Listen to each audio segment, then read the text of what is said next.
Roma, la capital del imperio al que dio nombre, la ciudad de los papas, la ciudad eterna, es una de las urbes más atractivas del mundo, considerándose una auténtica ciudad-museo.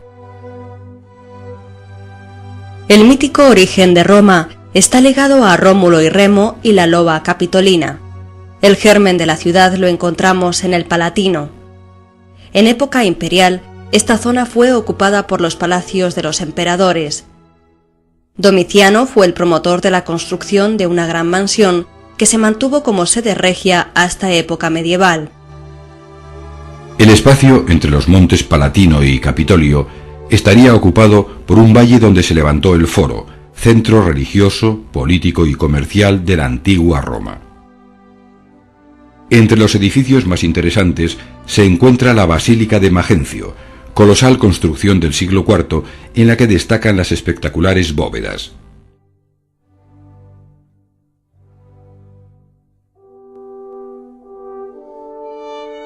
Del templo de Saturno, construido en el siglo V a.C., solo quedan 8 columnas.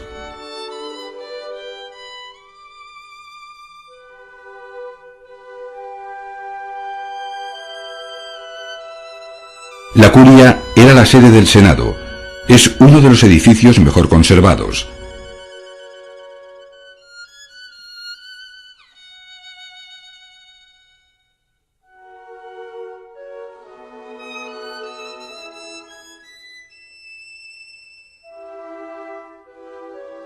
También se conserva en buen estado el arco de Septimio Severo, erigido en el año 203 para conmemorar la victoria del emperador sobre los partos, pueblo del actual Irán. La columna trajana es el monumento más interesante del Foro de Trajano, erigida en el año 113 para conmemorar la conquista de la Dacia. En una cinta helicoidal de 200 metros de longitud se narran los hechos más interesantes de las dos campañas que se realizaron para dominar el territorio de la actual Rumanía.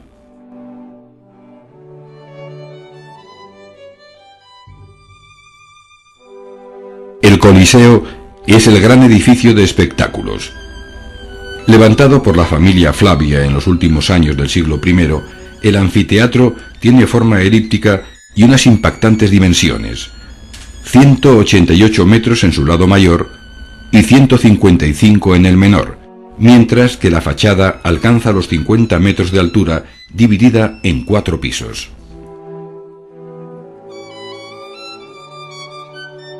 El papel de las termas será crucial en la vida romana. Las termas de Caracalla podían acoger a más de 1.600 bañistas.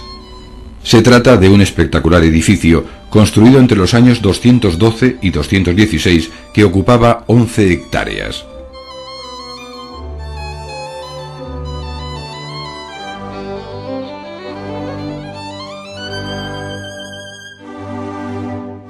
Uno de los edificios imperiales más impactantes es el Panteón.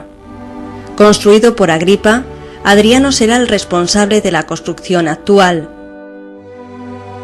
Se trata de un gran pórtico con 8 columnas, adosado a una rotonda de más de 43 metros de diámetro, igual que la altura del edificio.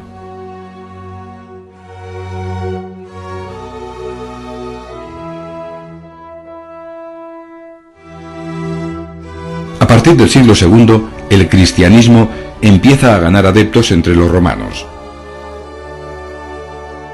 En la primera mitad de esta centuria empezaron a enterrar a sus muertos en las catacumbas, verdaderos cementerios excavados. La publicación del Edicto de Milán en el año 313 acabó con las persecuciones. Sobre las catacumbas se edificaron las primeras iglesias. San Juan de Letrán es la catedral de Roma. Fundada por Constantino en el siglo IV, tiene 5 naves que fueron remodeladas por Borromini entre 1646 y 1649. En el crucero hallamos el tabernáculo que cobija el altar, donde solo puede oficiar misa el Papa, como obispo de Roma.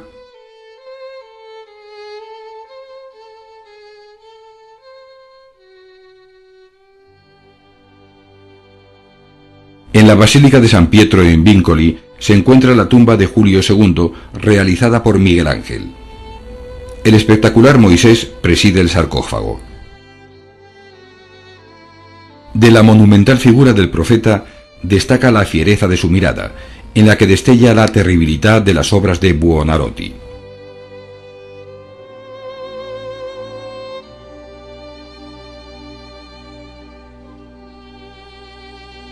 En 1536, el Papa Paulo III encarga a Miguel Ángel la remodelación de la plaza del Capitolio.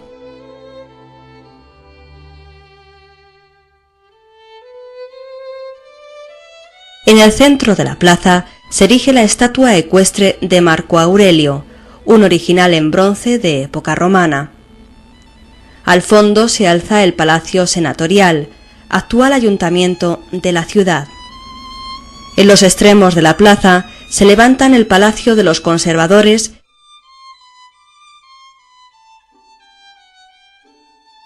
y el Palacio Nuevo. El Castel Sant'Angelo se asienta sobre la base del mausoleo de Adriano, construido en el año 123. En el siglo XIII, el edificio pasará a poder de los papas y lo convertirán en fortaleza militar, habilitando una zona para construir lujosos apartamentos.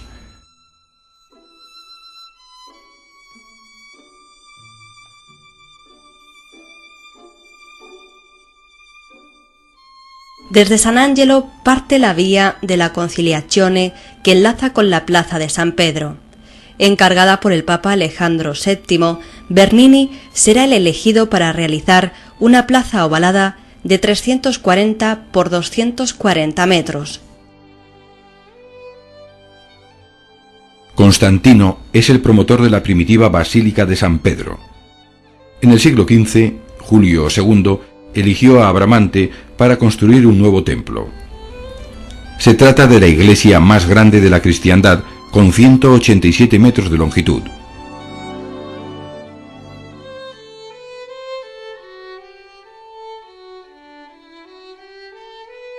En una de las primeras capillas encontramos la Piedad de Miguel Ángel.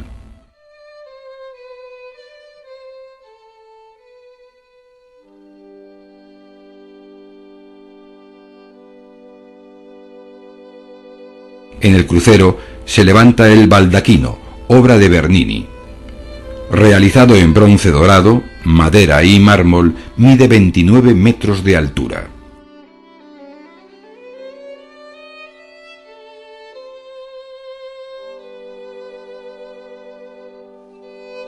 La grandiosa cúpula fue diseñada por Miguel Ángel.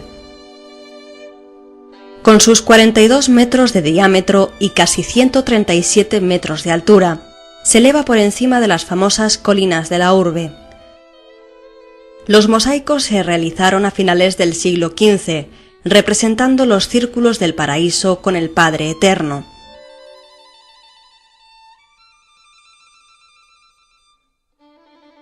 El edificio que acoge la Biblioteca Apostólica Vaticana fue construido por Domenico Fontana por encargo de Sixto V. Cesare Nebbia y Giovanni Guerra son los responsables de la decoración de las salas. Los museos vaticanos ocupan buena parte de los palacios que construyeron los papas a partir del siglo XIII. En su interior se conservan excelentes colecciones de escultura clásica y de pintura, con los mejores maestros del Renacimiento y del Barroco. En 1508, Rafael llega a Roma y se le encarga la decoración de los apartamentos de Julio II, las famosas estancias. La primera que realizó fue la de la Signatura, destinada a estudio y biblioteca del Papa, destacando en ella la famosa Escuela de Atenas.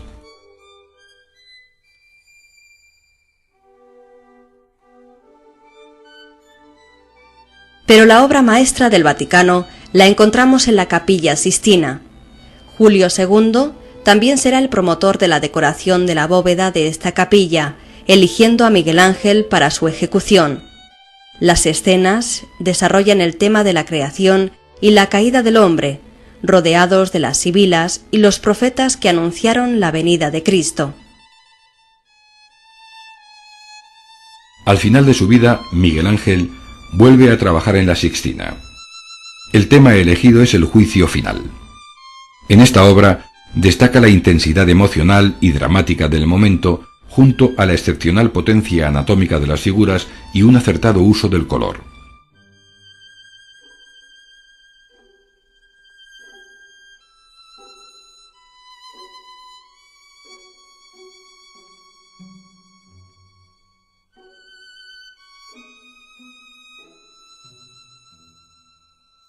El barroco tendrá en la arquitectura romana uno de los mejores enfrentamientos artísticos de su tiempo, Bernini frente a Borromini. Bernini es el autor de la Capilla Cornaro, en la iglesia de Santa María de la Vittoria. En el centro se representa la visión de Santa Teresa de Jesús. La iglesia de San Carlo alle Quattro Fontane fue encargada a Borromini, diseñando un pequeño edificio que, según la tradición, cabría en un pilar de la Basílica de San Pedro. El espacio interior presenta forma oval, con una cúpula elíptica que descansa sobre un gran tambor. La culminación de este enfrentamiento tendrá lugar en la Piazza Navona, uno de los centros neurálgicos de la ciudad. El antiguo estadio de Domiciano está presidido por la iglesia de Santa Agnese in Agone, cuya fachada se debe a Borromini. Frente a ella encontramos la Fuente de los Cuatro Ríos. Realizada por Bernini, simboliza los 4 continentes conocidos hasta la fecha. La figura del Río de la Plata parece protegerse con una de sus manos, ante la posible caída de la fachada de Santa Agnese. Pero la fuente romana por excelencia es la Fontana di Trevi. Su ubicación, a espaldas del Palacio Poli y en una reducida plaza, la hace todavía más espectacular. Nicola Salvi es el autor del proyecto.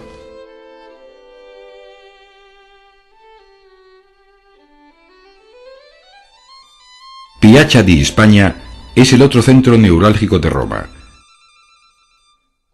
La famosa escalinata es obra de Francesco de Santis, proyecto financiado por el rey francés Luis XV, ya que la escalera conduce a la iglesia de la Trinità dei Monti, una fundación francesa. A los pies de la escalinata encontramos la fuente de la Barcaccia, realizada por los Bernini en 1627. En Piazza Venecia se alza uno de los monumentos más denostados de la ciudad, el monumento a Vittorio Emanuele II, erigido entre 1885 y 1911 para honrar la memoria del primer rey italiano. Giuseppe Sacconi es el autor del proyecto en el que trabajaron los mejores escultores de la época. Como bien dice el adagio, para Roma no basta una vida entera, ya que una vez vivida, el viajero siempre desea regresar, y por eso la famosa costumbre de arrojar de espaldas una moneda en la Fontana de Trevi.